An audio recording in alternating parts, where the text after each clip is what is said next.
We're keeping one eye on the Indian markets. As we told you, we've seen a big turnaround in the last 20 minutes or so in trade. The markets are negative, both the Nifty and the Sensex, down about 0.3%. The mid-cap space is also down about 0.5%.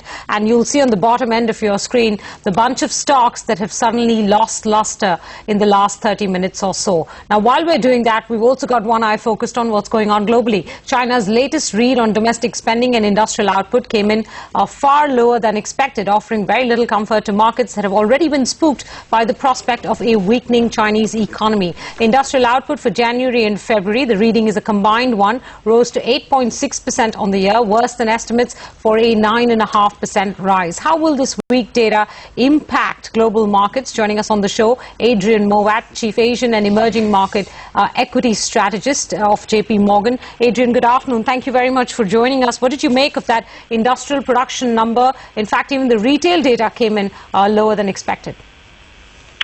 Yeah, look, it doesn't surprise us. We've generally had softer data out of China in the last couple of months, and we've been watching commodity prices correct, which I think is probably symptomatic of weaker demand out of China. Unfortunately, China's trying to achieve a growth rate which is extremely difficult for them to maintain. This is a country with a declining working age population and a very high worker participation rate within the working age population. So I think you're going to sort of experience this slowdown in growth unless we get another mini stimulus out of the Chinese government, which is a possibility, and we think if that occurs, it'll be towards the end of the second quarter. How much below 7.5% do you think Chinese GDP growth will come in for 2014, given that's the government's target? We have a forecast of about 7.4 for the full year, so not significantly below, but that would require a stimulus in the third quarter. It's possible that China, on a seasonally adjusted annualized basis, growth has slowed down to the low 6%. On the year-over-year basis, it will still look okay because we had a very strong quarter in the third quarter of 2012. Okay, lower Chinese growth is one thing, Adrian. We can deal with that given the recovery that's anticipated in the US and in Europe. It's the volatility that most people are worried about, right? So what we've seen happen with copper in the last week or so, the first private bond default in China, that spooked people considerably. The news that, Chinese companies have used copper imports to collateralize some of their loans. All of this is frightening global markets in terms of the kind of volatility they could face this year. Well, look, there are 3,483 corporate bonds in issue. Only one of them has a rating below investment grade. I think most people that look at the credit markets in China realize that that sort of rating is probably incorrect.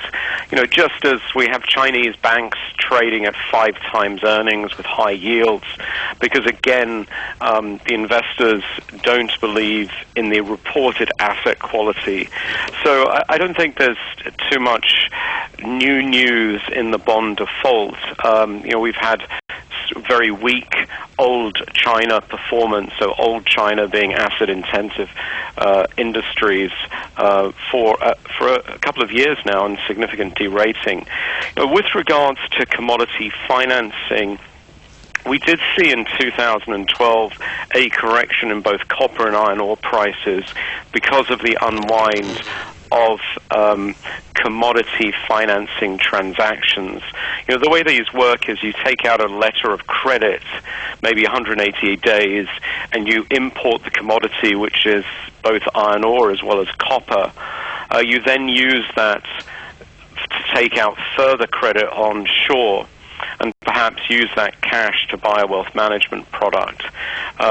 This is, well known within the trading community for commodities, although obviously it's not something that you can get a handle on in terms of statistics, because you've effectively got almost a fraudulent activity here because you're borrowing twice against the same bit of collateral. Adrian, all of this, is the Indian market getting too insular? Because we had the Nasdaq having its worst week almost since almost 2012. The rest of the world is clearly worried. We are hitting new highs in India. I don't think you are. I mean, it's great news that copper price and the iron ore price is coming down, as India needs to spend more money on infrastructure, and you want your commodity import bill to be coming down. We did have some negative news for the Indian IT sector, and relatively poor guidance, and we are seeing a correction there. But as we look at the story for the Indian economy for this year, you're coming off a very low base in 2013, and we think there's going to be an ongoing rotation into cyclical stocks in India as investors price in a better policy environment post the election. Adrian, one more question then. There's a belief that maybe this low growth rate that we've seen in China could be the new normal. If that's a scenario, as an equity strategist, do you think India would see maybe the extension of outperformance, the Indian equity markets? China has been in a bear market, India has been in a bull market. Do you think that trade will extend for maybe another 1 year or so?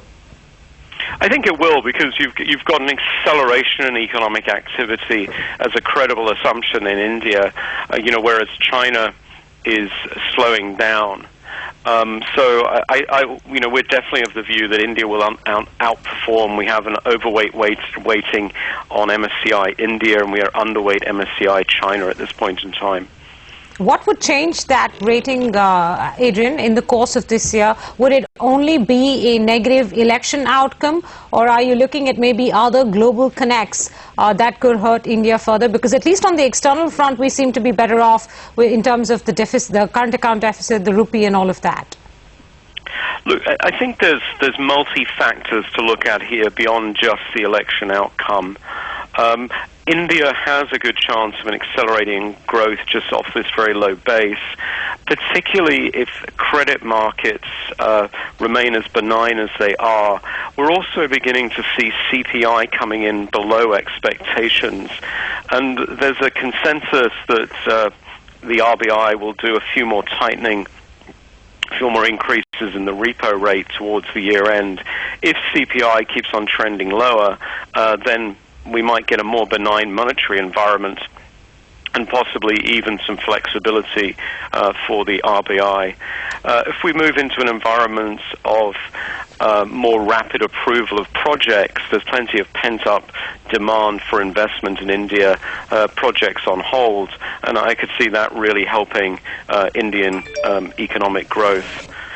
So there are plenty of areas of positive surprise in India at this point.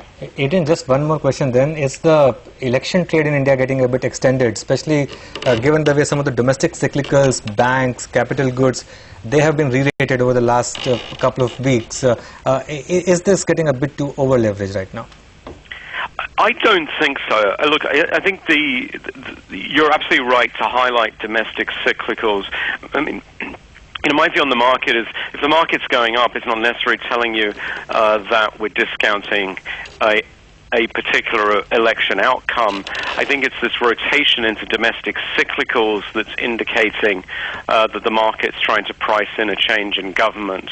But we are in an early stage, and if you draw a longer-term chart of these domestic cyclicals, they've been significant underperformers relative to external sectors like IT or more defensive sectors such as consumer staples. All right, Adrian, we appreciate you joining us. Thank you very much for your time. Adrian Mowatt there, taking you through his view on China as well as the Indian market.